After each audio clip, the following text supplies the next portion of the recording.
புரட்சித் தலைவர் எம்ஜிஆர் அவர்களை பற்றி சத்யா ஸ்டுடியோ பத்மநாபன் அவர்கள் கூறியதை தற்பொழுது காண்போம். சொல்லுதல் யாருக்கும் எளிய, அறியவாம் சொல்லிய வண்ணம் செயல் என்றார் வள்ளுவ பெருந்தகை. அந்த பொய்யாமொழிக்கு ஏற்ப சமதர்மம், பொதுவுடைமை ஆகிய லட்சியங்களை மேடையிலே பேசுவது எளிது. கடை தேங்காயை எடுத்து வழிப்பிள்ளையாருக்கு உடைப்பது போல் யாருடைய சொத்தையோ எடுத்து சொக்கனுக்கும் ஏழை குப்பனுக்கும் பகிர்ந்தளிக்கும்படி மேடை புரட்சி செய்வது அதைவிட எளிது. ஆனால் தன்னுடைய நெற்றி வேர்வை நிலத்தில் விழ அயராது உழைத்த உழைப்பால் உருவான ஒரு நிறுவனத்தின் நிர்வாகத்தை அதன் தொழிலாளர்களுக்கே சமமாக பிரித்தளிப்பது என்பது எல்லோருக்கும் உரியதன்று. அது எங்கள் வாழ்க்கை பாதையின் ஒளிவிளக்காம் புரட்சித் தலைவரை போன்ற பொன்மனச் செம்மல்களுக்கே உரிய ஒன்று. ஈத்துவக்கும் இன்பம் அறிந்த பெருந்தகையிடம் சேரும் செல்வத்தை ஊருணி நீர் நிறைந்ததற்கும் ஊர் நடுவே பழமரம் பழுத்ததற்கும் தமிழ்மறை ஒப்பிடுகிறது. அந்த முப்பாலுக்கு ஏற்ப எங்கள் இதே தெய்வம் பெற்ற லட்சங்கள் எல்லாம் ஏழை எளியோரின் ஏழ்மையை தீர்க்கும் லட்சியத்திற்காகவே பயன்படுத்தப்பட்டன. திரை உலகிலேயே வற்றாத வழங்கும் காமதேனுங்களாக கருதப்படுபவை திரையரங்கங்கள்தாம். ஒருமுறை சென்னை நகரின் முக்கிய திரையரங்கம் ஒன்று விலைக்கு வருவதாக இந்த ஏழை பங்காளரிடம் தெரிவிக்கப்பட்ட போது அவர் கேட்ட முதல் கேள்வி, இந்த தியேட்டரை வாங்கினால் அதில் எத்தனை பேருக்கு வேலை கொடுக்க முடியும் என்பதுதான். பொதுவாக ஒரு நிறுவனத்தை வாங்கும்போது லாபம் வரும் என்றுதான் எல்லோரும் கேட்பார்கள். ஆனால் பள்ளி ரோம்பும் பண்படைத்த இந்த பாரி வள்ளலோ அதனால் தனக்கு என்ன பலன் என்று கேட்காமல் பயனடைவோர் பட்டியல் எவ்வளவு என்று கேட்டார். நட்டத்தில் நடைபெறும் ஒன்று என்று தெரிந்திருந்தும் பலருக்கு வேலைவாய்ப்பு அளிக்கக்கூடிய ஒன்று என்ற ஒரே காரணத்தால் தான் மகாலட்சுமிகளான மவுண்ட் ரோடு தியேட்டர்களை எல்லாம் விட்டுவிட்டு சத்யா படப்பிடிப்பு நிலையத்தை அவர் வாங்கினார். அவரது உடல் மட்டுமல்லாது அவரது உள்ளமும் இவ்வாறு சொக்க தங்கமாக இருந்ததால்தான் இன்று இந்த வையகமே அவரது புகழை பாடி நிற்கிறது.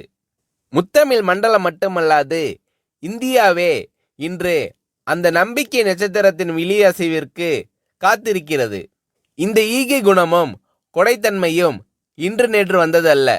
சிலருக்கு தேர்தல் தேதி அறிவிக்கப்பட்டவுடனே நினைவுக்கு வருகின்ற கண் சிகிச்சை முகாம் போன்ற கண்கட்டி வித்தை அல்ல அது. இரத்தத்தின் இரத்தமான என் உடன்பிறப்பே என்று அவர் அழைப்பது அவரது உதட்டில் இருந்து வரும் சொல்லல்ல, அது அந்த வள்ளலின் இதயத்திலிருந்து வரும் இதய கீதம்.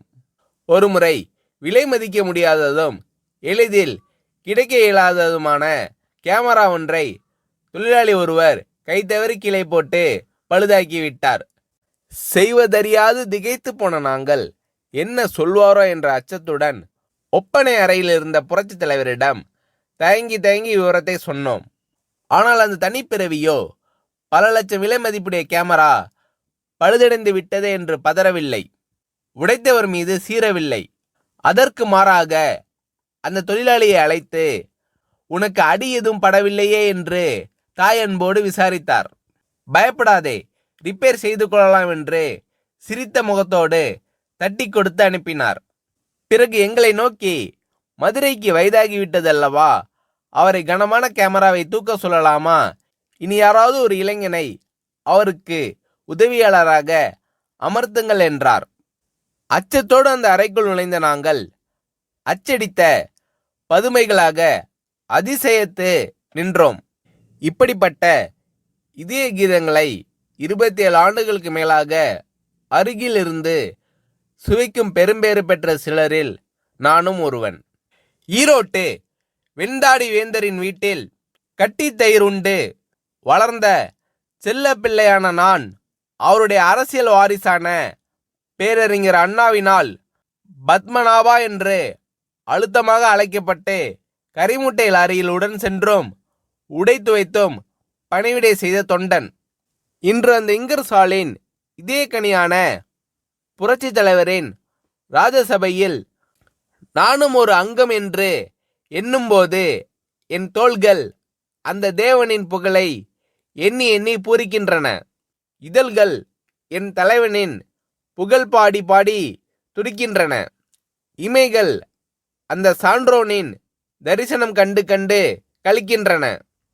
ஏனெனில் என் தலைவனின் அத்தாணி மண்டபத்திலே நித்தில குவியல்களுக்கு மதிப்பில்லை.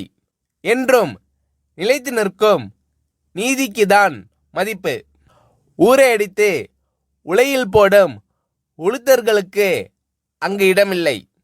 ஆனால் உண்மை உழைப்பிற்கு அந்த ராஜசபையிலேயே என்றும் ஏற்றம் உண்டு. அந்த தேவ சபையிலேயே ஓடுபோரும் உயர்போரும் ஒப்பர்தான். உற்றாரும் ஒன்றுதான், ஊர்கோடி உலகப்பனும் ஒன்றுதான். அவ்வளவு தூரம் ஏன்? காரி உமிழும் கடைமகனையும் தன் மகன் போல் மடியேந்தி உயிர் காக்கும் உத்தமர் அவர். இன்னா செய்தார்க்கும் இனிய செய்வதே அவர் இயல்பு. கொல்ல வந்த கொடியோரையும் அன்பொழுக அண்ணன் என்று அழைப்பதே அந்த அண்ணலின் சால்பு. அவரை எதிர்த்தோர் என்றுமே வாழ்ந்ததில்லை. அது அவருடைய ராசி. குடைநிழலிலிருந்து குஞ்சரம் ஒருவராக இருந்தாலும் அவரது கடைவிழி சிவந்தாலே கரியாகி போவார். இது வரலாறு. ஆனால் ஆண்டவனை நம்பினோர் மட்டுமல்ல, இந்த ஆண்ட கையை நம்பினோரும் கைவிடப்பட்டதில்லை. அதற்கு அந்த ஆலமரத்தின் நிழலில் இளைப்பாரி கொண்டிருக்கும் நாங்களே இரத்த சாட்சிகள். சிகாகோ நகரத்து வீதிகளை சிவப்பாக்கிய மேதின வீரர்கள் கூட குறிப்பிட்ட நேர உழைப்பு, அந்த உழைப்பிற்கு ஏற்ற ஊதியம் என்றுதான் ஆர்ப்பாட்ட போர்ப்பாட்டு பாடி சென்றார்கள். ஆனால் புரட்சி தலைவரோ அதனினும் ஒரு படி மேலே சென்று உழைப்பிற்கு ஏற்ற ஊதியம் பெறுவதை விட எங்களை அந்த நிறுவனத்தை நிர்வகிக்கும் பங்குதாரர்களாகவே ஆக்கியிருக்கிறார். இன்று சத்யா ஸ்டுடியோவை நிர்வகிக்கும் ஒர்க்கர் கம்பைன்ஸில் நாங்கள் எல்லாம் ஊழியர்கள் அல்ல, பங்குதாரர்கள். அதிலும் எப்படிப்பட்ட பங்குதாரர்கள்? பொது மேலாளர் முதல் துப்புரவு தொழிலாளி வரை எல்லோரும் ஒரு நிலைதான். உயர்வு தாழ்வு அற்ற சம பங்குதாரர்கள்தான். இந்திய துணைக்கண்டத்திலேயே ஏன் உலகம் முழுவதிலும் தொழிலாளர்களை சம பங்கு நிர்வாகிகளாக இருந்து நடத்தும் ஒரே படப்பிடிப்பு நிறுவனம் சத்யா ஸ்டுடியோ ஒன்றுதான். காரணம், அது ஒரு சாதாரண மனிதருக்கு சொந்தமானதில்லை. அது ஒரு சரித்திர நாயகனுக்கு, புதியன செய்யும் புரட்சி தலைவனுக்கு சொந்தமானது. பகுத்துண்டு பல்லுயிர் ஓம்புவதை நூலோர் தொகுத்தோற்றுள் எல்லாம் தலை என்று கூறும் குரல் நெறி தெரிந்த ஒரு குமணனுடையது. அந்த குமணனுடைய காலடியில் நாங்கள் நிற்பதில் அந்த வள்ளலின் சுடரொளி எங்கள் வாழ்க்கையின் வழிகாட்டி ஆகிறது. நாங்களும் எங்கள் குடும்பத்தினரும் உண்ணும் போதும் உறங்கும் போதும் அந்த ஏந்தலை எங்கள் வாழ்க்கை பாதையின் ஒளிவிளக்காம் புரட்சி தலைவர் நீடூழி வாழ்க என்று நித்தம் நித்தம் வாழ்த்தி வணங்கி கொண்டிருக்கிறோம் என்று புரட்சி தலைவர் எம்ஜிஆர் அவர்களை பற்றி சத்யா ஸ்டுடியோ பத்மநாபன் அவர்கள் கூறுகிறார்.